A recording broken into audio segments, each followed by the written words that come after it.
OK 부모 동맹은 끝났습니다. 밀레니얼 세대와 Z세대가 서로 등을 돌리고 있습니다. 밀레니얼 세대는 Z세대와 함께 일하는 것이 불가능하다고 말합니다. Z세대는 밀레니얼 세대를 해리포터에 집착하는 향수에 빠진 사람들이자 오글거리는 패션을 가진 사람들로 치부합니다.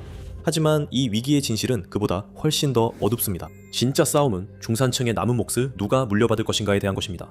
밀레니얼 세대는 안정적인 삶으로 가는 사다리가 무너지기 시작할 때 성인이 되었습니다. 그리고 그들은 어쨌든 그 사다리를 오르기 위해 수년을 보냈습니다.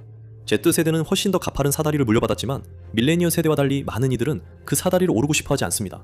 그들은 그 사다리를 무너뜨리고 싶어합니다. 당신이 밀레니얼 세대를 더 많이 알든 Z세대를 더 많이 알든 상관없습니다. 아마 똑같은 이야기를 듣고 있을 겁니다. 취업 시장은 매우 냉혹합니다. 아무도 채용하지 않는 것 같습니다. 그리고 채용을 하더라도 급여나 근무 시간, 요구 조건 때문에 그 일자리는 거의 할 가치가 없습니다. 수백 개의 지원서를 보내고도 아무런 답변도 받지 못하는 것이 이제는 당연한 일이 되었습니다. 어떤 사람들은 지원서를 작성하는데 30분이나 쓰고도 탭을 닫기도 전에 AI가 생성한 거절 통보를 받기도 합니다. 평균적으로 밀레니얼 세대는 임금이 정체되어 부모님 세대가 같은 나이에 가졌던 구매력보다 낮은 상황을 겪고 있습니다. 승진 기회도 드물고 많은 사람들이 두 사람 몫의 일을 하고 있습니다. 하지만 그들에게 그만둘 생각이 있냐고 물어보면 대답은 보통 절대 아니에요입니다. 지금의 취업 시장은 마치 거대한 의자 뺏기 게임처럼 느껴집니다. 음악은 몇 년 전에 이미 멈췄고 자리를 차지한 사람들은 정말 어쩔 수 없는 상황이 아니면 일어나지 않습니다. 문제는 새로운 참가자들이 계속해서 들어오고 있다는 점입니다. 밀레니얼 세대가 같은 직장에 머무는 이유는 그 일을 사랑해서가 아닙니다. 그들은 떠나는 것이 두렵기 때문에 머무는 것입니다.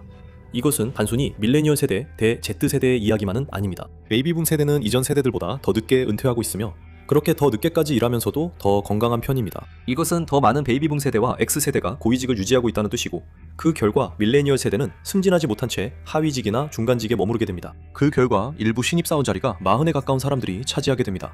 그래서 Z세대에게는 남는 자리가 없습니다. 얼마 전까지만 해도 사람들은 밀레니얼 세대를 어린이라고 불렀지만 이제 그들도 중년에 가까워지고 있습니다. 그리고 가장 나이가 많은 Z세대는 30에 다가가고 있지만 그들에게는 기회가 거의 없습니다. 그들은 여러 세대가 얽힌 교통체증의 맨 마지막 차와 같아서 정체의 원인조차 볼 수 없는 상황에서 답답함만 느끼고 있습니다. 한편 밀레니얼 세대는 그들 앞줄에 서서 자신의 일에 집중하기 위해 백미러를 외면하려고 애쓰고 있습니다. 하지만 밀레니얼 세대를 좀 더 자세히 들여다보면 훨씬 더 무서운 현실이 드러납니다.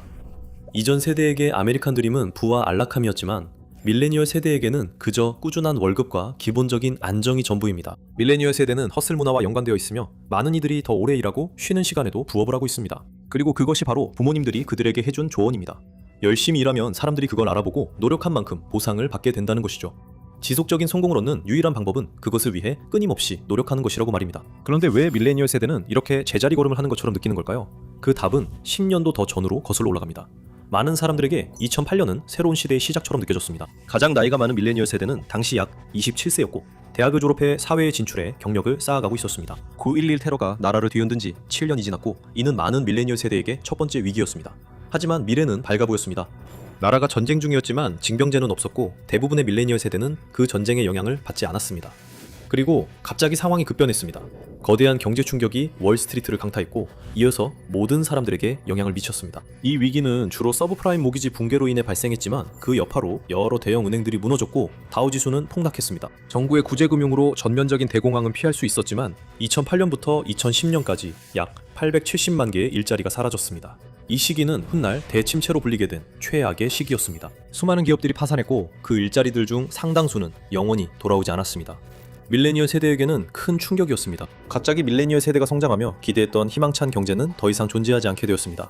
많은 이들이 직장에서 쌓아온 모든 성과가 무너지는 것을 목격했고 결국 처음부터 다시 시작해야 했습니다. 이 시기에는 채용할 자금이 있는 회사가 거의 없었습니다. 이 시기에 졸업한 이들은 연이어 채용 공고조차 볼 수 없었습니다. 그리고 당연히 청구서는 계속해서 밀려왔습니다. 많은 이들에게는 부모님이 집에 머물거나 다시 돌아오는 것을 허락해 주었기 때문에 성인으로서의 자립이 늦춰졌습니다. 하지만 다른 이들에게는 단 하나의 선택지, 바로 악착같이 일하는 것뿐이었습니다. 밀레니얼 세대는 이 시기에는 일자리를 고르고 선택할 여유가 없었습니다. 많은 MBA 출신들이 고향에서 소파를 팔거나 스타벅스에서 커피를 타는 일을 하게 되었습니다. 테크업계가 회복되고 앱 기반 일자리와 긱 노동이 대세가 되면서 일부 사람들은 우버 운전을 하거나 배달 아르바이트를 하며 수입을 보충하기 시작했습니다. 대부분의 경우 그들은 겨우겨우 살아남았지만 경력 발전에 집중할 시간은 거의 없었습니다. 그들은 제자리에 머물렀고 생계를 유지할 만큼은 벌었지만 더 높은 단계로 올라설 만큼은 벌지 못했습니다. 그동안 Z세대는 지켜보고 있었습니다. 평범한 Z세대 구성원과 대화를 나눠보면 그들은 밀레니얼 세대에 대해 불평이 끊이지 않습니다. 가장 큰 불만 중 하나는 밀레니얼 세대가 제자리에 머물러 있으면서 끝없이 90년대를 흉내내고 옛날이 좋았다고 이야기한다는 점입니다. 그들은 여전히 고등학생처럼 옷을 입고 자신이 좋아하는 향수, 어린 영화와 TV 프로그램에 대해 이야기합니다. 하지만 그 이면을 들여다보면 그건 단지 투영일 수도 있습니다. Z세대는 밀레니얼 세대가 모든 것을 위해 열심히 일하고 향수를 이용해 버티는 모습을 보고 있습니다. 그리고 왜 자신들에게는 그런 것조차 없는지 묻고 있죠. Z세대가 밀레니얼 세대가 열심히 일하는 것에 짜증을 내는 게 아닙니다. 그들은 아무런 보상도 없이 열심히 일한다는 사실에 짜증이 나는 겁니다. 밀레니얼 세대는 제자리 걸음을 하고 있으며 이전 세대들이 이룬 성공을 이루지 못하고 있습니다. 밀레니얼 세대는 거물들의 자리를 차지하는 대신 사다리의 맨 아래에 앉아 다른 누구도 올라오지 못하게 막고 있습니다. Z세대가 이런 상황을 바라볼 때 그들에게는 한 가지 큰 의문이 생깁니다. 도대체 우리는 이걸 왜 하고 있는 거지? 밀레니얼 세대에게는 계산이 벅차 보이지만 Z세대에게는 아예 불가능해 보입니다. 임금은 그대로인데 모든 것의 비용은 계속 오르고 있습니다. 밀레니얼 세대와 Z세대가 여전히 공통적으로 갖고 있는 한 가지가 있다면 X세대와 베이비붐 세대가 예전에는 모든 것이 얼마나 쉬웠는지에 대해 듣고 싶어하지 않는다는 점입니다. 할아버지는 고등학교를 졸업한 다음 날 공장에 찾아가 악수 한 번으로 취직했고 47년 동안 그 직장을 다니며 한 사람의 수입으로 집을 사고 가족을 부양했다고 이야기하실 겁니다. 젊은 세대들에게는 그런 이야기가 마치 공상과학 소설처럼 들릴 수도 있습니다. 1985년으로 돌아가 보면 평균적인 가정의 주요 지출은 4가지, 즉 주거비, 의료비, 교통비, 식비였습니다. 만약 사립학교나 대학에 다닌다면 교육비가 추가 지출이 될 수도 있었습니다. 이런 지출을 모두 감당하고도 돈이 남는 것을 여유 있게 살 수 있는 비용이라고 불렀습니다. 1980년대 중반 평균적으로 한 사람이 이런 비용을 충당할 만큼의 돈을 벌기 위해서는 40주가 걸렸습니다. 남은 3개월치 수입은 비상시를 위한 저축이나 휴가 같은 사치에 쓸 수 있었습니다. 하지만 오늘날에는 상황이 매우 다릅니다. 이 모든 것들의 비용이 급격하게 올랐고 그 중에서도 식료품 가격이 일상에서 가장 눈에 띄게 상승했습니다. 하지만 임금은 그만큼 오르지 않았습니다. 즉 2025년 기준으로 번영의 비용 지수에 따르면 중간소득 남성 근로자는 같은 기준을 달성하기 위해 여전히 65주를 일해야 한다는 뜻입니다. 평균적인 근로자는 더 이상 이 기준을 충족할 수 없게 되었고 그 결과 맞벌이 가정이 크게 늘고 사람들이 기본적인 지출을 줄이게 되었습니다. 그럼에도 불구하고 비용은 계속 오르고 있습니다. 마라톤을 뛴다고 상상해보세요. 점점 더 지치고 거의 다 온 것 같지만 결승선에 가까워질수록 결승선이 또 100야드 더 멀어집니다. 금방 의욕이 꺾이게 됩니다. 하지만 밀레니얼 세대는 이런 상황에 익숙합니다. 최근 조사에 따르면 밀레니얼 세대의 42%가 수입을 보충하기 위해 부업을 하고 있습니다. Z세대도 비슷한 수치를 보이고 있는데 약 45, 46%가 추가로 부업을 하고 있는 것으로 추정됩니다. 한 가정이 한 사람의 수입만으로 살아가는 시대는 끝났고 점점 더 전통적인 9시부터 5시까지의 근무 형태도 사라지고 있습니다. 예전에는 일을 하면 삶을 살 수 있었지만 이제는 일주일을 버티는 것도 다행일 정도입니다. 그리고 그것조차도 충분하지 않을 수 있습니다. 밀레니얼 세대는 연달아 3번의 경제 위기를 겪었고 Z세대는 그중 3번째이자 가장 큰 위기인 코로나19 팬데믹을 함께 겪었습니다. 봉쇄 조치로 인해 엄청난 규모의 일자리가 사라졌으며 이는 심지어 대침체 때보다도 더 컸습니다. 2020년 한 해에만 약 2,200만 개의 일자리가 사라진 것으로 추정됩니다. 그 이후로 상황은 나아졌지만 그 일자리들 중 많은 수는 영원히 돌아오지 않을 것이고 인플레이션도 전혀 진정되지 않았습니다. 2020년 이후 누적 인플레이션이 20%를 넘어섰기 때문에 따라잡는 것이 불가능하게 느껴집니다. 요즘 성공으로 가는 명확한 길은 단 하나뿐입니다. 얼마나 버느냐가 중요한 게 아닙니다. 무엇을 소유하느냐가 중요하죠. 하지만 그걸 누가 소유하고 있을까요? 대부분의 사람들에게 2020년의 사건들은 이전과 이후를 가르는 분기점입니다. 밀레니얼 세대는 2008년 이후 자리를 잡으려고 애썼지만 많은 이들이 어느 정도 안정을 찾은 상태였습니다. 경제는 재조정되었고 일부는 집을 사는 데에도 성공했습니다. 그리고 2020년 이전의 부동산을 소유했던 밀레니얼 세대는 마치 복권에 당첨된 것처럼 큰 재정적 이익을 얻었습니다. 주택 가격은 그 후 6년 동안 거의 50% 가까이 상승했고 그 덕분에 밀레니얼 세대는 현대 사회에서 몇 안 되는 진정으로 안정적인 부의 원천을 갖게 되었습니다. 결국 월세를 내지 않아도 된다는 것은 가장 큰 절약 방법 중 하나입니다. 다른 사람들은 모두 생존을 위해 고군분투하고 있습니다. Z세대의 지표만 보면 완전히 나쁜 것만은 아닙니다. 실제로 Z세대의 주택 소유율은 밀레니얼 세대보다 약간 높아서 26.3% 대 24%입니다. 하지만 Z세대는 부채 대비 소득 비율이 훨씬 높으며 평균적으로 Z세대의 소비자 부채는 34,100달러가 넘습니다. Z세대가 구매하는 집들은 종종 생존 벙커라고 불릴 정도로 넓게 쓸 공간이나 가족을 키울 여유가 거의 없습니다. 하지만 그들조차도 운이 좋은 편입니다. 노숙자보다 집이 더 많다는 말은 흔히 들립니다. 하지만 문제는 그 집들 중 많은 수가 사람들이 살고 싶어하는 곳에 있지 않다는 점입니다. 대침체과 코로나19로 인해 많은 사람들이 모든 것을 잃었고 은행이 그들의 집을 차지하는 경우가 많았습니다. 그런 빈집들 중 상당수는 시골 지역에 위치해 있으며 많은 집들이 점점 더 낡아가고 있습니다. 한 지역의 빈집이 많을수록 그 지역이 경제적으로 침체될 가능성이 높아집니다. 즉 그곳으로 이사하는 사람이 저렴한 부동산을 이용해 경력을 시작할 기회가 없다는 뜻입니다. Z세대에게는 이것이 종종 단 하나의 선택만 남는다는 의미이기도 합니다. 미국 상업의 중심지는 대도시에 있으며 대부분의 젊은이들이 자신의 성공을 찾아 그곳으로 갑니다. 하지만 요즘 도심에서 집을 구하는 것은 정말 어려운 일입니다. 뉴욕이나 로스앤젤레스 도심에서 부동산을 구입하려면 대부분의 경우 100만 달러대가 들기 때문에 교외 지역도 그 혜택을 보게 됩니다. 수요가 증가하면서 롱아일랜드와 같은 지역의 매매 가격이 크게 올랐습니다. 도시에 사는 평균적인 Z세대는 임대에 의존하고 있으며 임대료 역시 계속 오르고 있습니다. 뉴욕시의 평균 임대료는 한 달에 약 3,700달러로 이는 Z세대 거주자의 소득 대부분을 차지할 가능성이 높다는 뜻입니다. 이것은 가진 자와 가지지 못한 자의 이야기로 변하고 있습니다. 적절한 시기에 집을 산 밀레니얼 세대는 큰 부를 얻었습니다.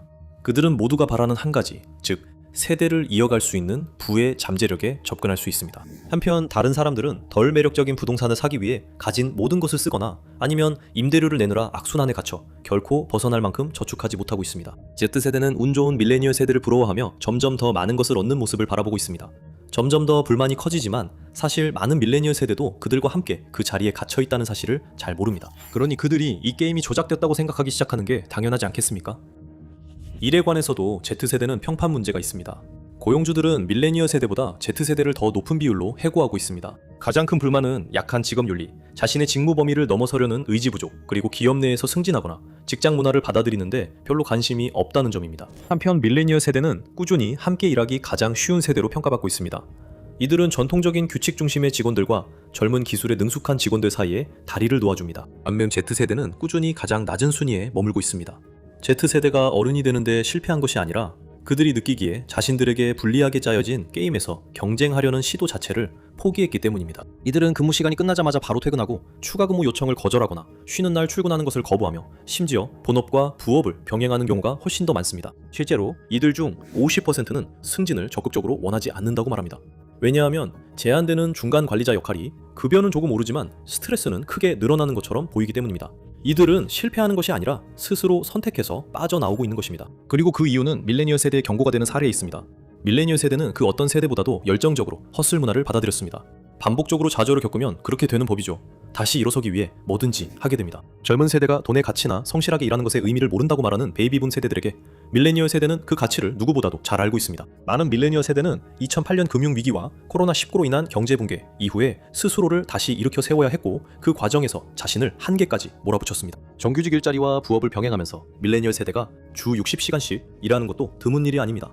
만약 그들이 부자가 될 수 있다면 이런 희생도 가치가 있겠지만요. Z세대는 밀레니얼 세대의 악착같이 일하는 문화와 근면함을 존경의 눈으로 보지 않습니다. 오히려 공포스럽게 바라봅니다. 그들은 이것을 더 이상 이 시스템이 가치 없다는 자신들의 관점을 완전히 입증해주는 사례로 여깁니다. 평생을 일에 바치면서 장기적으로 별다른 보상도 받지 못하는 것보다 더 나쁜 게 있을까요? Z세대는 자신들보다 앞서 있는 밀레니얼 세대가 돈을 벌기 위해 열심히 뛰어다니지만 결국 똑같은 자리에 머무르는 모습을 보고 있습니다. 그렇다면 아예 완전히 포기해버리는 게 더 나쁠 게 있을까요? 그들은 단순히 게으름을 피우는 것이 아니라 이전 세대 모두가 받아들였던 경제의 전체 구조 자체를 거부하고 있습니다. 이것은 단순한 직장 내 트렌드가 아닙니다. 이것은 우리가 살아가는 전체 시스템에 대한 경고음입니다. 만약 이런 일이 직장에서만 일어난다면 사람들은 그다지 걱정하지 않을 것입니다. 하지만 그렇지 않습니다. Z세대는 자신들 주변의 거의 모든 주요 기관에 대한 신뢰를 잃고 있습니다. 우리는 이미 이전 세대가 의존했던 의회부터 대법원까지 기관들에 대한 신뢰가 역대 최저인 시기를 살아가고 있습니다. 하지만 Z세대 사이에서는 그 불신이 훨씬 더 깊게 퍼져 있습니다. 젊은 성인들 중 오직 14%만이 의회나 대기업이 자신들을 진정으로 생각한다고 믿고 있습니다. 세대 간에 많은 분열이 있는 것처럼 보입니다. 하지만 실제로 Z세대와 밀레니얼 세대는 같은 배를 타고 있고 그 배는 가라앉고 있습니다. Z세대는 밀레니얼 세대를 보면서 자신들보다 더 성공한 세대로 여깁니다. 밀레니얼 세대는 야망 있고 급진적인 젊은 세대가 빠르게 자신들을 따라오고 있다고 생각합니다. 하지만 두 세대 모두 고통받고 있습니다. 그들은 단지 그것을 깨닫지 못할 뿐입니다. 두 세대를 합쳐도 2026년 기준으로 미국 전체 부의 11%만을 보유하고 있습니다. 이로 인해 그들은 한참 뒤처진 처지에 놓였고 베이비붐 세대가 경제와 문화에 엄청난 영향력을 행사하고 있습니다. X 세대는 자신들이 일하던 시절에 경험한 안정성의 혜택을 조용히 누리고 있으며 화난 세대가 자신들을 잊어버린 것 같아 대체로 만족하고 있습니다. 밀레니얼 세대와 Z세대는 남은 조각을 두고 싸우고 있지만 나이 많은 세대들은 나머지를 금고에 보관하고 있습니다. 그리고 그들은 문을 잠가버렸죠. 이것도 새로운 일은 아닙니다. 1990년에 베이비붐 세대는 전체 부의 약 21%를 보유하고 있었는데 이는 현재 밀레니얼 세대가 가진 것의 2배가 넘는 수치입니다. 그들에게는 시스템이 잘 작동했고 그들은 이를 최대한 활용했습니다. 하지만 이제 그들은 그 모든 부를 움켜쥐고 나눌 생각이 거의 없습니다. 많은 밀레니얼 세대는 부모님에게서 상속을 기대했지만 부모님이 집을 팔고 크루즈를 즐기는 은퇴 생활을 시작하는 모습을 보게 되었습니다. 그리고 만약 그 금고가 잠겨 있다면 젊은 세대만 남았을 때 누가 그 열쇠를 주게 될까요? 아무도 거스를 수 없는 힘이 하나 있는데 그것은 바로 시간의 흐름입니다. 결국 베이비붐 세대도 역사 속으로 사라지게 될 것입니다. 이전 세대보다 훨씬 더 나이가 들어서야 가능하겠지만 이는 노인 돌봄과 질병 치료의 발전 덕분입니다. 그 다음에는 X세대가 은퇴를 바라볼 차례가 되고 밀레니얼 세대가 직장에서 주도적인 세대가 될 것입니다. 하지만 그때쯤이면 과연 무엇이 남아있을까요? 지금 밀레니얼 세대와 Z세대는 서로 경쟁하고 있습니다. 마치 칠면조 한 마리를 혼자 먹는 사람이 뼈다귀 하나를 던져주면 두 거지가 서로 다투는 것과 같습니다. 하지만 이런 싸움 이면에는 훨씬 더 큰 위기가 도사리고 있습니다. 오늘날은 25이든 40이든 1만에서는 더 이상 전통적인 중산층 생활을 유지할 수 없습니다. 두 세대 모두 같은 악순환에 빠져 있습니다. 한쪽은 이겨낼 수 있다고 느끼고 다른 한쪽은 아예 시도조차 하지 않는 것이 낫다고 생각합니다. 이 악순환이 끝나는 방법은 단 하나뿐입니다. 맞아요. 밀레니얼 세대는 아직도 90년대에서 벗어나지 못했고 여전히 이기려고 애쓰는 시스템에 대해 순진할 수도 있습니다. Z세대는 근로윤리가 부족하고 온종일 화면만 들여다본다고들 하죠. 하지만 이런 겉모습의 차이를 제외하면 두 세대는 공통점이 많습니다. 두 세대 모두 미국의 번영시대가 쇠퇴하는 시기에 성장했습니다. 두 세대 모두 자신들이 믿어야 했던 시스템이 자신들을 실망시키는 모습을 봤습니다. 두 세대 모두 세상이 자신들을 두고 계속 나아가는 것을 지켜봤습니다. 그리고 권력을 지닌 사람들을 가장 두렵게 하는 것은 이제 그들이 이 사실을 깨닫기 시작했다는 점입니다. 이 전쟁이 끝나는 방법은 단 하나뿐입니다. Z세대와 밀레니얼 세대 모두 자신들이 파이에 가장 큰 몫을 두고 싸우는 게 아니라는 걸 깨달을 때입니다. 그들은 남은 것을 두고 싸우고 있습니다. 그리고 그것은 어느 세대에게도 충분하지 않습니다. 그래서 점점 더 많은 Z세대가 그들의 윗세대에게 다가가 이렇게 말하고 있습니다. 이 시스템은 우리에게도 작동하지 않고 당신들에게도 작동하지 않는 것처럼 보인다고요. 한 가지 독점할 수 없는 자원이 있습니다. 바로 젊은이들입니다. 모든 산업은 결국 새로운 세대를 필요로 합니다. 그리고 만약 밀레니얼 세대가 Z세대와 함께 조용한 퇴사에 동참한다면 그 다음에 무슨 일이 일어날지는 아무도 모릅니다. 베이비붐 세대가 어떻게 아메리칸 드림을 정복했는지 더 알고 싶으신가요? 모든 무서운 세부 사항을 알고 싶다면 You Need to Be Man Now를 확인해보세요. 또는 미국 경제가 곧 붕괴된다를 시청해서 곧 닥칠 수 있는 다음 위기에 대해 경고를 받아보세요.